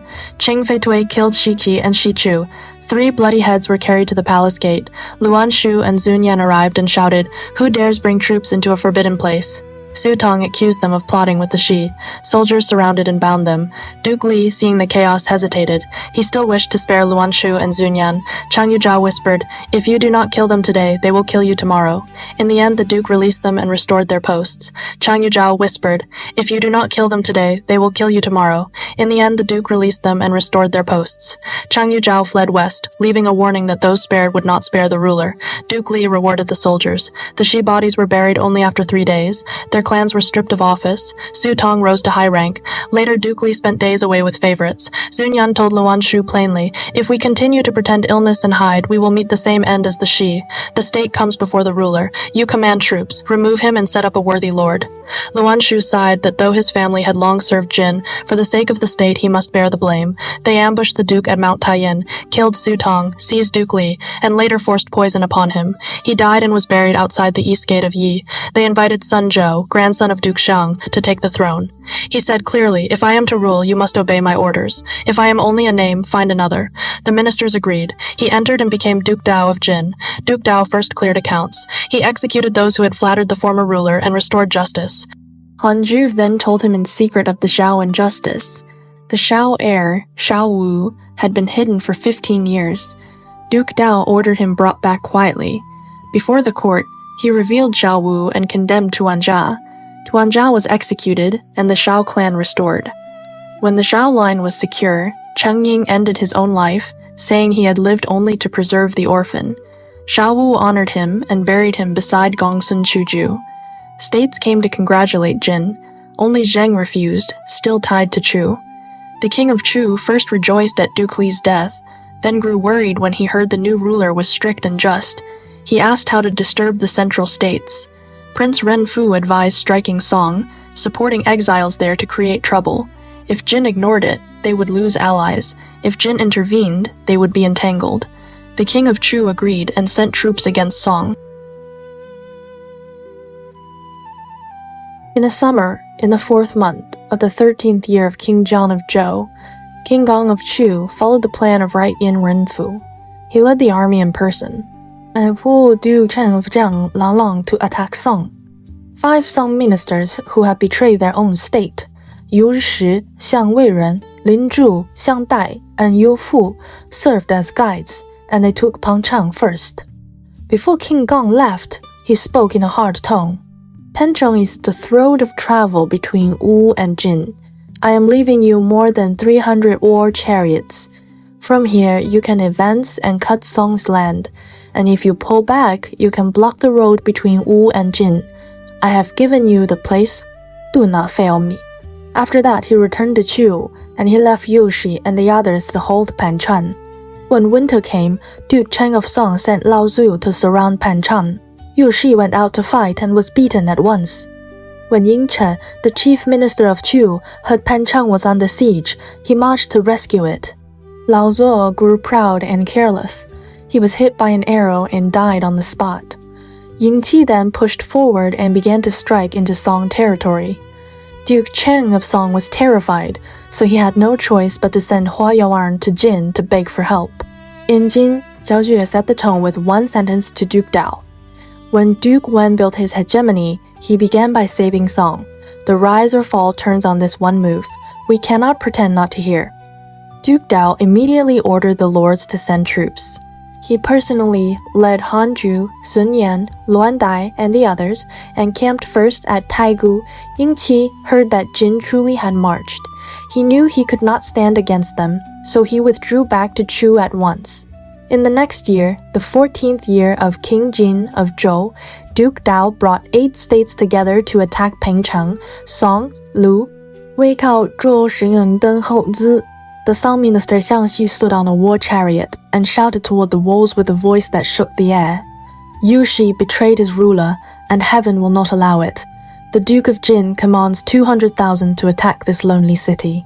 If it falls, all will be burned together, jade and stone alike. You should seize the rebels, open the gates, and surrender, so you do not die for nothing. That one shout broke the will inside the city. The people knew Yushi had no justice on his side. The defenders had no strength left. The gates opened. Duke Dao entered Pingcheng, and the 5 traders were seized at once by different forces. Han Jue took Yuxi, Luan Dai and Sun Yan took Yufu. Xiang Xu took Xiangwei Warren and Xiangdai. The Lu noble Zhang Sumi captured Linju. Duke Dao gave the order on the spot. All 5 were executed, and their families were moved to Huqiu in Hedong. Then the Yalai army turned toward Zheng to call it to account, but on the Qiren Zheng side they also stopped and dispersed, and each returned home. In that same year, King Jin of Zhou died. The crown prince Xie Xin took the throne, and he was King Ling of Zhou. Duke Cheng of Zheng also died of illness. Before he died, he held the hand of the senior minister Prince Bai and said, "The ruler of Chu took an arrow and lost one eye to save Zhen. I will never forget it. After I die, you must not betray Chu." He finished those words and died. Prince Bai set up the heir Kunwan as ruler, Duke Shi of Zheng. Duke Dao of Jin saw that Zhang still would not submit. He gathered the lords again and asked what to do. The Lu minister Xing Mi offered a plan. Zhang's strongest point is Hulao. It is also the key road between Chu and Zhang. Build a fortress there, set a pass, and station heavy troops. Jing will submit. The Chu defector Wu Chen also offered a plan. Wu and Chu share the same waters. Persuade Wu to strike Chu. If Chu is harassed in the east and cannot breathe, it will not be able to fight us for Zheng in the north. Duke Dao accepted both plans. At this time, Duke Ling of Qi also sent the Crown Prince Guang and the High Minister Kui Zhu to Jing to obey its orders. Duke Dao then gathered 9 roads of allied forces and built a fortress at Hulao. Large states sent 1,000 men, smaller states sent 300 to 500. They garrisoned the place together. Duke Xi of Zhang truly became afraid. He quickly declared that he would make peace with Jin. Only then did Duke Dao return home back in Jin. The matter turned to appointments. The officer of the Central Army, Qi Shi, was over 70 and asked to retire. Duke Dao asked, "Who can take your post?" Qi Shi recommended Jie Hu. Duke Dao reminded him, "Is that not your enemy?" Qi Shi answered with one line that held firm, "My lord asked who can do the job, not who is my enemy." Jehu was summoned, but before he could take office, he fell ill and died. Duke Dao asked again. Keishi then recommended his own son, Kei Wu. Duke Dao said, "Is he not your son?" Keishi gave the same reply. "My lord asked who can do the job, not whether he is my son." He also said that Yangshe Zhi had 2 sons, Qi and Shi, and both were loyal and brave, and the ruler could choose. In the end, Duke Dao appointed Qi Wu as officer of the Central Army and Yangshe Qi as his deputy, and all the ministers accepted it. Meanwhile, Wu Chen's son Wu Geyong went to Wu to ask for troops. King Shomeng of Wu agreed and had the crown prince Jufen train troops at the river mouth. Yingqi of Chu saw danger and urged King Gong. "Wu has never entered Chu. If it steps in once, it will be hard to stop later. Better strike first. King Gong agreed. Yingqi selected 30,000 naval troops. They broke the Wu defenses at Juzi on the river and prepared to go downstream eastward. The fierce general Deng Liao asked to lead. On the river, advance is easy, but retreat is hard. Let me go first with one force. Let the commander hold at Haoshanji and respond by chance. It will be safe. Yingqi agreed. 100 boats moved east, but Crown Prince Zhu of Wu had already set an ambush. Lian Mei waited at Liangshan to lure the enemy. Yu Ji hid troops at Kaishi harbor. Deng Liao saw boats at Liangshan and pursued. Lian Mei feigned defeat and drew him past Kaishi ridge. Zhu Fan met him head-on, and at Kaishi the cannon sounded. Yu Ji attacked from behind. Arrows fell like rain. Deng Liao took 3 arrows in the face and still fought on. Then Yi Mei drove in with a great warship. Chosen warriors on board used long spears to stab and overturn Chu boats, and the river filled with wrecks. Deng Liao was captured when his strength failed. He would not submit and died. Chu suffered heavy losses. Yingqi wanted to hide the defeat, but Zhu Fan pressed the advantage and struck again, taking back the Juzi defenses. Yingqi was beaten and withdrew. Shamed and furious, he fell ill and died before he reached Yingdu. King Gong then appointed Renfu as chief minister. Renfu was greedy and petty, and he forced the subordinate state of Chen to send wealth. Duke Cheng of Chen could not endure it. He sent Yuan Karu to Jin to ask to submit. Duke Dao of Jin held alliances at Zhizei and then at Qi. Even Wu came to make peace, and the power of the central states rose high. King Gong of Chu, having lost Chen, killed Renfu in anger and appointed his younger brother Prince Zheng, styled Zinan, as chief minister. He sent 500 war chariots to attack Chen. Chen's new ruler, Duke Ai, was afraid and turned back to Chu to seek peace. Chen returned to Chu again. Duke Dao of Jin was furious and wanted to fight for Chen, but then a messenger arrived from Wuzhong. The envoy Meng Li offered 100 tiger and leopard skins and asked Jin to restrain the mounting Rong. Most generals wanted to attack, only Wei Jiang opposed it. The lords have only just united. The great work is not done. If you attack the Rong now, Chu will seize the chance to stir trouble, and the lords will again lose heart. The Rong are like beasts, but the lords are like brothers. Gaining beasts while losing brothers is not worth it. Duke Dao asked whether peace was possible. Wei Jiang explained the 5 benefits clearly: to trade goods for land and enlarge territory, to stop raids and let the people farm in peace, to use virtue and avoid war, to make the lords respect Jin more, and to remove worry in the north so Jin could watch the south. Duke Dao was delighted and sent Wei Jiang to Wuzhong. The Rong states swore a blood oath to submit. Wei Jiang accepted no gifts at all, and the Rong praised them for clean conduct. At the same time, trouble rose again in the south. Zinan of Chu attacked Zheng. He avoided Hulao and tried to come by Su and the Ying River. Duke Xi of Zheng was afraid and summoned 6 senior ministers. Duke Xi wanted to shut the gates and wait for Jin to rescue them. The senior minister, Prince Fei, argued instead, "Far water cannot put out a near fire. Better ally with Chu." Duke Xi refused and even planned to go to Jin for help in person. On the road, he was assassinated by a retainer of Prince Fai, and they claimed he had died suddenly of illness. Prince Fai set up his own younger brother, Prince Zha, as ruler, Duke Zhang of Zhang. He then told Chu, "The alliance with Jin was Kunwan's idea. He is dead. We wish to make peace with Chu." Sinan accepted it and withdrew. Duke Dao of Jin heard that Chen and Ding had turned again. He asked whom to attack first. Sun Ying answered with one line, "Chen is small and remote, and it does not decide the larger outcome. Jing is the hub of the central states. In ancient times, anyone who seeks hegemony must first control Zheng. Better lose 10 Chens than lose 1 Zheng." Han Zhu at once offered to yield his command. "Only Sun Ying can control Zheng. I am old and cannot carry the burden. Let him be central commander." Duke Dao refused, but Han Zhu insisted and finally retired. Song Ying took command, marched to Hulao, and Jing again begged for alliance. Song Ying agreed and withdrew. Then King Gong of Chu personally attacked Jing, and Jiang again turned to Chu. Chu returned victorious. Duke Dao was enraged. Jiang is so fickle. When our army arrives, they beg for peace. When we withdraw, they betray us. How can we make Jiang cling to Jin for good? Sun Ying gave the main strategy. To secure Jiang, we must first check Chu. Use the method of waiting at ease while the enemy grows tired. Duke Dao asked what that meant. Sun Ying said, "Armies cannot move constantly. Constant movement brings exhaustion. Divide our forces into 3 armies. Divide the allied states into 3 zones and match them with the armies. Each time there is trouble, send only 1 army in turn. When Chu advances, we withdraw. When Chu withdraws, we advance. With 1 army, we can tie down Chu's whole army. They will be unable to fight when they want, and unable to rest when they want. Over time, they will grow weary and weak, and then Zhang will commit to us." Duke Dao approved. They trained troops at Qiuliang and fixed the rotation system.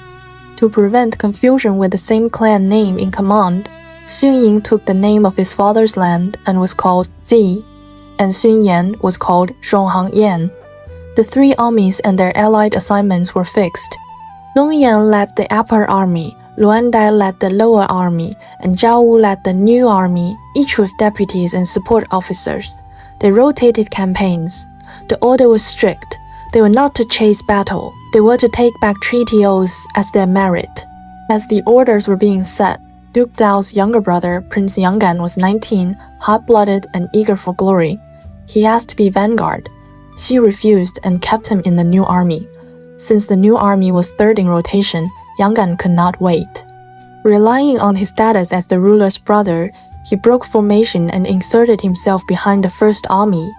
Wei Jing, in charge of discipline, sounded the drums and announced, "Yanggan has defied orders. By law, he should be executed. But for the ruler's sake, we will not kill him. We will kill his charioteer in his place to make the law stand." The charioteer was killed at once, and his head was hung beneath the altar. The camp turned silent in fear. Yanggan was shaken. He raced to the palace and wept, accusing Wei Jiang of humiliating him. Duke Dao, moved by brotherly feeling, flew into rage and wanted to kill Wei Jiang. Yangshe Zhi blocked him first. Wei Jiang is a loyal man. When the matter is finished, he will come to plead guilty himself. There is no need to seize him. Wei Jiang indeed came, holding a sword in his right hand and a written statement in his left. Hearing that the ruler was furious, he handed in the statement and prepared to cut his own throat. Shi Fang and Zheng Lao rushed in, seized the sword, and held him back. "This is state business and lawful discipline. Why seek death?" Duke Dao read Wei Jiang's statement and panicked. He ran out barefoot, grabbed Wei Jiang's hand, and said, "What I said was anger for my brother. What you did was for the army. The fault is mine for failing to teach my brother the law. You have no guilt. Return to your post." Back inside, he cursed Yang Gan and sent him to study ritual under Han Wuji for 3 months. With the system in place, a report came from Song. Chu and Zheng were taking turns to raid Song and always passed through Biang. Xun Yan proposed striking Biang first to cut the route. Xi feared the walls were too strong and failure would bring ridicule. Shi Gai supported Song Yan. To Wen Jian, "We must protect Song." Both men pledged that if they could not take Biang, they would accept punishment. Duke Dao approved and sent the 1st army to attack Biang. Biang's officer Yun Ban proposed a trap to leave the north gate open, draw Lu troops in, and drop the portcullis halfway to cut them off and break Jin's spirit. The Lu general, Meng Song Mi, attacked the north gate. The portcullis fell, and Shu Lianghe threw away his weapon and held up the heavy gate with both hands, letting the rear troops withdraw one by one. Yun Ban was stunned and did not dare approach. Shu Lianghe shouted, "The Lu champion Shu Lianghe is here. If anyone wishes to leave the city, hurry while I have not let go." When the troops were out, he flipped aside and the gate crashed down. The next day, Lu attacked again. Dayasime pushed a great wheel covered in armor as a shield and rushed the wall. Defenders lowered a long cloth and shouted, "I will help you climb." Whoever dares is truly brave. Jinfu took the cloth and climbed. The defenders cut it. He fell and was unhurt. He climbed again. They cut it again. He fell again and rose. On the third climb, he seized the defender and dragged him down with him, and the wall defenders lost their nerve and stopped. From the day Bingying in the 4th month to the day Gengying in the 5th month, 24 days passed. The Jin attackers were exhausted, and the defenders still showed no sign of breaking. Then heavy rain fell. Water stood 3 chi deep on flat ground. The Jin troops grew uneasy and afraid. Xi Yong and Xi Gai feared the flood would cause disaster. They went together to report to Zi and asked to withdraw first and return. If they withdrew now, would Jing turn again at once? Would Chu seize the moment and push north? Would the lords begin to waver if they stayed and forced the siege? Could the army endure it? Under flood and fear, could the formation still hold as orderly and unhurried as promised? This is where the story tightens. The decision at Baiyang does not only decide one small city. It tests whether Jin's hegemony is built on momentary fierceness or on long planning that can hold under pressure. We will continue in the next episode. If you enjoyed today's episode, feel free to give the show a like, subscribe, and share it with someone you think would enjoy it too. Every listen, every like, and every share truly makes a difference. It directly shapes how far this program can go, and it gives me the motivation to keep digging into the sources, keep asking questions, and keep telling these fascinating stories of history and culture in a clear and engaging way. Thank you for spending this time with me. I will see you in the next episode.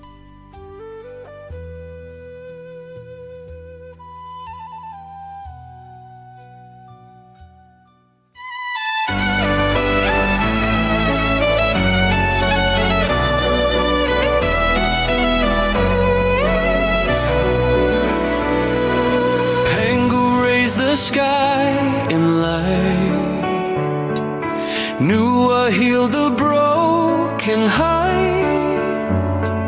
Fuxi traced the world's design. Every age leaves stories bright. Yaya dynasty shaped bronze.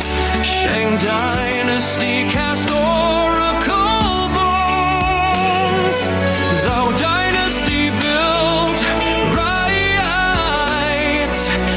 dynasty forged the great walls, and dynasty opened Silk Road winds. 3 kingdoms dynasty turned war to tales. Jin dynasty led ink and mountains bloom. Sui dynasty carved the Grand Canal.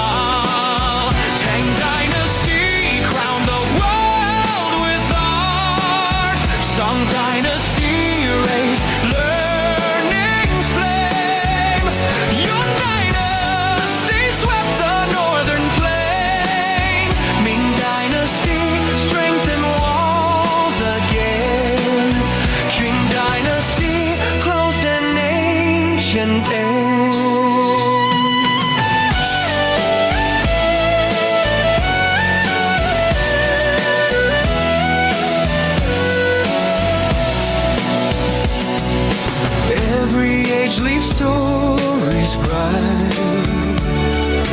History and myth ignite in endless light. China's history moves in mystery through the night. Footsteps of this land enchant the world in light.